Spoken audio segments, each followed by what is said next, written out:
Hey guys, Ash here from C4E Tech, and a couple of days back, Apple announced multiple iPhones, and this year things have gotten really interesting and a little sad, but mostly interesting.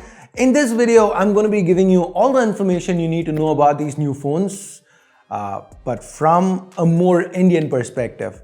And I'm counting on those 5 people who've not watched iPhone coverage yet to watch this video. So if you see the video and it doesn't even have 5 views yet, then please share, thumbs up, subscribe, and hit that bell icon. Okay, do that regardless of what the view count is. Anyway.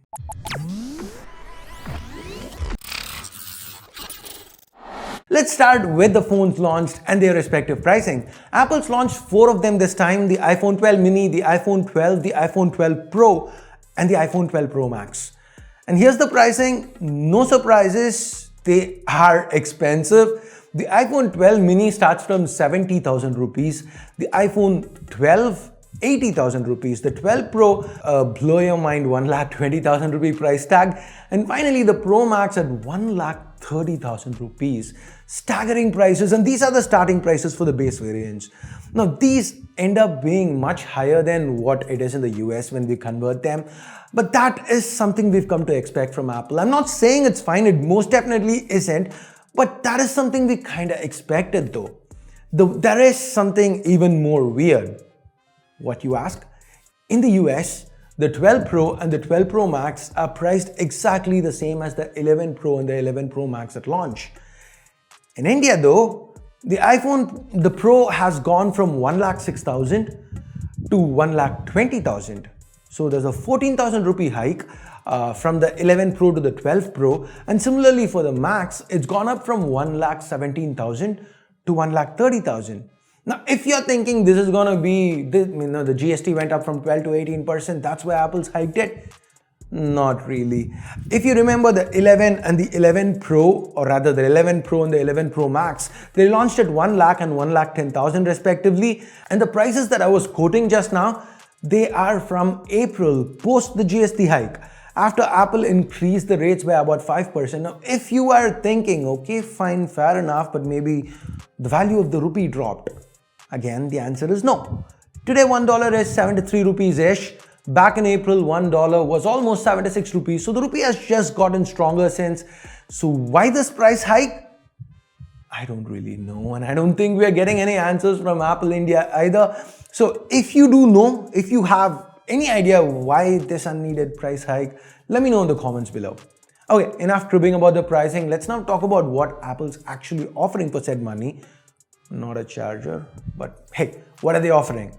A stainless steel body across all phones, all 4 phones, a new ceramic shield protection layer, compatibility for a new wireless adapter, better displays, and of course, the regular optic improvements. So let's go over these one by one. First, the build. I really like what Apple's done here. It's more in line with the new iPad Pro style of doing things. Apple talked about how they've gone with this stellar new design. It is reminiscent of the iPhone 4 and 5 though, with the chamfered edges and all that, the shiny glass back, the flat display. Now we have new color options as well. Apart from the regular black, silver, product red, there is this blue that everyone seems to like. But me personally, I want this green. With the Pro variants, we've got silver, graphite, Pacific blue, and gold. Now this is gold, it's not rose gold, so it's more of the Escobar style, typical shiny gold. With the renders, it looked super cool. So maybe with the Pro series, this is the one I'm going to be getting. I want to get, let's see. For protection, Apple's worked with Corning to come up with the world's first transparent color-free glass ceramic. Basically, they now have nano ceramic crystals embedded in glass. So how good is it gonna be? Apple claims it's 4 times stronger, but just like you guys, I'm gonna wait for a jerry rig everything video. Now the chargers, that's what we're gonna talk about next, or the lack thereof. No travel adapters in the box. I mean, I know this is stupid. Given Apple's super premium pricing, it feels like one more thing they've removed from the box so that they can sell it to us separately. But I also do kind of get it. Now, unless there's new technology, I don't see the reason to actually include a charger in the box, because at least for the base variants, the starter variants, Apple was including a sad 5-watt charger in the box. And you needed to get something better anyway. I'm not defending Apple or anything, but I'm just saying it might not be as much as an issue for people as you think it's gonna be. And they're still gonna be offering Type-C to Lightning cables, at least for this year, they're doing that. Here's where I feel it would have been better if they had added a Type-C to Type-A adapter in the box, because a lot of people might not have Type-C chargers. You might have a regular travel adapter with Type-A, but not with Type-C. And if you were hoping for a Type-C port on the Pro variants like I was, that's not happening this year either. So I'm crossing my fingers well in advance for 2021. Now, another thing that did not happen this year was Apple getting rid of that wide notch and also the upgrade to 120Hz. Given we are seeing higher refresh rates on even budget Android offerings, I was kind of hoping that the Pro variants at least would come with 120Hz panels, but sadly, that's not the case. But there are solid updates to the display, upgrades to the display. For example, Apple has finally moved on from LCD and sub-Full HD resolutions. All 4 phones now have OLED panels with resolutions above Full HD. They're all HDR10 certified with support for Dolby Vision. The bezels, they've been shaved off even more. The screen sizes, they start from 5.4 inches on the 12 mini, which has a smaller than iPhone SE 2020 body. Now remember, the SE sported only a 4.7 inch panel.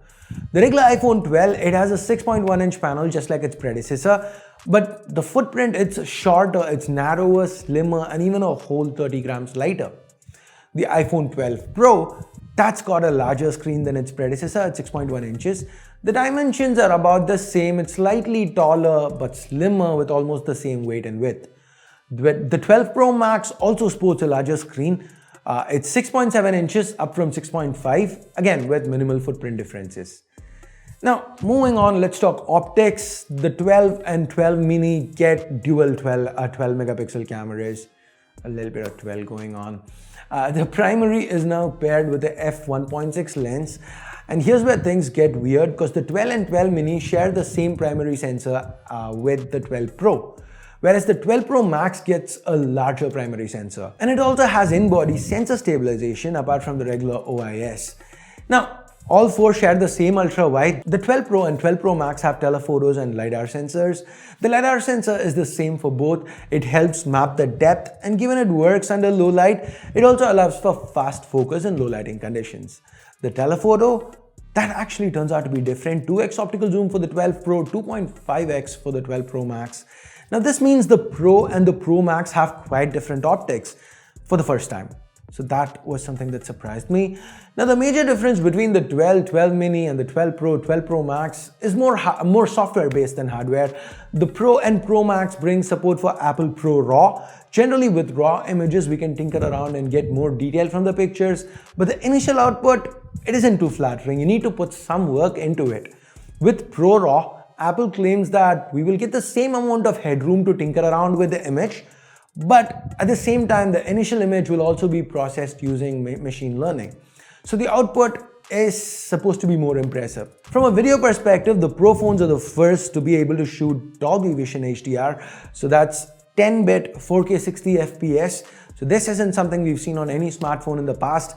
Now, apart from that, all 4 sensors, be it the primary, ultra-wide, telephoto, or selfie, they all have support for Apple's night mode, and that's basically all sensors on all 4 devices. Now, all these are made possible by the chip inside, and Apple is offering the most powerful smartphone chip till date, the A14 Bionic, which happens to be built on the 5nm process. This brings more performance, cuts heat generation, and most importantly, it should be more power efficient. Now, the iPhone SE 2020 has the worst battery life amongst phones I've tested. And the 12 mini, it's smaller than the SE, but with a larger display. And that sounds like a recipe for disaster, right? The 5nm chip is my only hope here, because I can't really wait to test this phone out. I mean, the 12 mini is probably the one I'm the most excited for, because generally, when Apple does something, other brands seem to follow. So maybe if the 12 mini does well, that could lead to a resurgence of compact phones with smaller displays, something I've always wanted. And except for Sony with their compact lineup for a while, nobody's really done it except Apple. So hey, again, fingers crossed. Now, while we are on the topic of battery, all four phones have support for up to 15-watt wireless charging, and Apple's added MagSafe. Basically, there will be magnets in the phone. So with Apple wireless chargers, you can just snap them into place. The presence of these magnets also lead to quite a few new accessories like a wallet or a case that snaps into place. And I'm sure third-party manufacturers will bring in more and more accessories, unique accessories in upcoming months. So guys, that's basically all that. Oh, yeah. I kind of left out 5G. Now, generally, I say, bleh, who cares about 5G? Because I'm sure, I say that because I'm sure most people buying an Android phone with 5G will probably end up moving on from said phone before 5G becomes the norm in India. But with iPhones, things are different because Apple supports their phone for longer. The 6S, 6S Plus, they did receive phones that launched in 2015, they still received iOS 14. So anybody who's buying an iPhone, they might just end up holding on to their phones longer. So maybe 5G is future-proofing in this case. Just maybe. Anyway, what do you guys think of the iPhone 12 series? Are you interested? Do you feel it's priced way too high in India? Let me know your thoughts in the comments below. And with that, we get to the end of this video. Thumbs up, thumbs down based on what you felt about it. Subscribe, turn on notifications by hitting that bell icon if you haven't yet. And thanks a lot for watching. Till next time, my name's Ash. You've been watching C4E Tech, and I'm signing off for now. You guys have a great day. Bye-bye.